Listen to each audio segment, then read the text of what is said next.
ሰበር ዜና በግሪንላንድ ጉዳይ ከአሜሪካ ጋር የተፋጠጡት የአውሮፓ መሪዎች ለአጸፋ ምላሽ የተዘጋጁ ነው።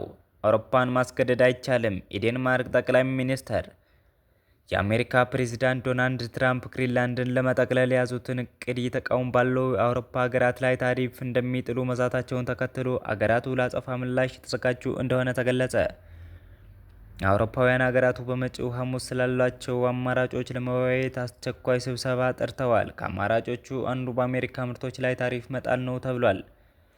የዴንማርክ ጠቅላይ ሚኒስትር ሜቴ ፍሬድሪክሰን አውሮፓን ማስገደድ አይቻልም ሲሉ ለፕሬዝዳንት ዶናልድ ትራምፕ ምላሽ ሰጡ። ትራምፕ አሜሪካ ግሪንላንድን ለመጠቅለል የምታደርገው ሙከራ የሚያሰናክሉ ከሆነ 8 የአውሮፓ ሀገራት ታሪፍ እንደሚጣልባቸው ዝተዋል። ትራምፕ ከፊል ራስ ገዝ የሆነችውን የዴንማርክ ግዛት ግሪንላንድ እንደሚጠቀልሉ መግለጻቸውን ተከትሎ እቅዳቸውን የማይቀበሉ ሀገራት ላይ ታሪፍ እንደሚጥሉ ማስታወቃቸው በአውሮፓ ውዝግብ አስከትሏል።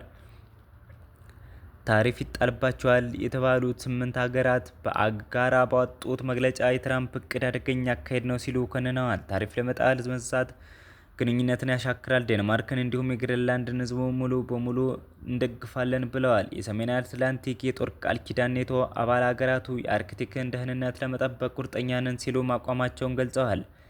የአሜሪካ አጋር የሆኑት ዴንማርክ፣ ፊንላንድ፣ ፈረንሳይ፣ ጀርመን፣ ኔዘርላንድ፣ ኖርዌይ፣ ስዊድን እና ዩናይትድ ኪንግደም በጋራ ካወጡት መግለጫ ባሻገር የዴንማርክ ጠቅላይ ሚኒስትር በተናጠል ባስተላለፉት መልእክት የትራምፕን እቅድ አጥብቀው አውግዘዋል።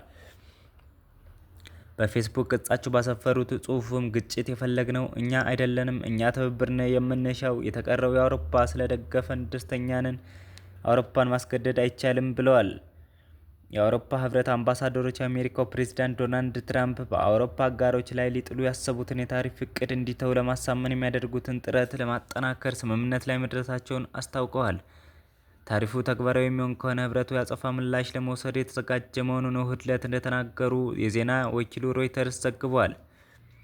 ፕሬዝዳንት ዶናልድ ትራምፕ ቅዳሜ ዕለት በሰጡት መግለጫ አሜሪካ ግሪንላንድ እንድትገዛ እስካልተፈቀደላት ድረስ ከአውሮፓውያኑ የካቲት 1 ጀምሮ በአውሮፓ ህብረት አባላት በሆኑ አገራት ላይ ተከታታይ የታሪፍ ጭማሪዎች እንደሚያደርጉ ዝተዋል። የታሪፍ ጭማሪ ይደረግባቸዋል የተባሉ ሀገራት ዴንማርክ፣ ስዊድን፣ ፈረንሳይ፣ ጀርመን፣ ኔዘርላንድ እና ፊንላንድ ናቸው። የአውሮፓ ህብረት ሀገራቱ በበኩላቸው እርምጃውን በማስፈራራት የማስገደድ ዘዴ እንደሆነ በመግለጽ ኮንነውታል። የህብረቱ መሪዎች አሜሪካ ላይ እርምጃውን ለመውሰድ ምንም አይነት አማራጭ እንዳሏቸው ለመወያየት ለመጪው ሐሙስ አስቸኳይ ስብሰባ ጠርተዋል። ከቀረቡት አማራጮች አንዱ ወደ አውሮፓ በሚገባውና 107.7 ቢሊዮን ዶላር ዋጋ እንዳላቸው በሚገመቱ አሜሪካ ምርቶች ላይ ታሪፎች መጣል ነው።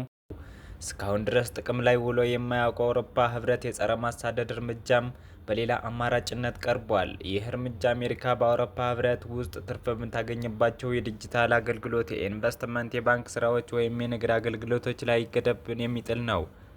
እንደ ሮይተርስ ዘገባ አሁን ባለው ሁኔታ ከዚህ ይልቅ ታሪፎችን መጣል ሰፊ ድጋፍ ያለው አማራጭ እንደሆነ የአውሮፓ ህብረት ምንጮች ገልጠዋል።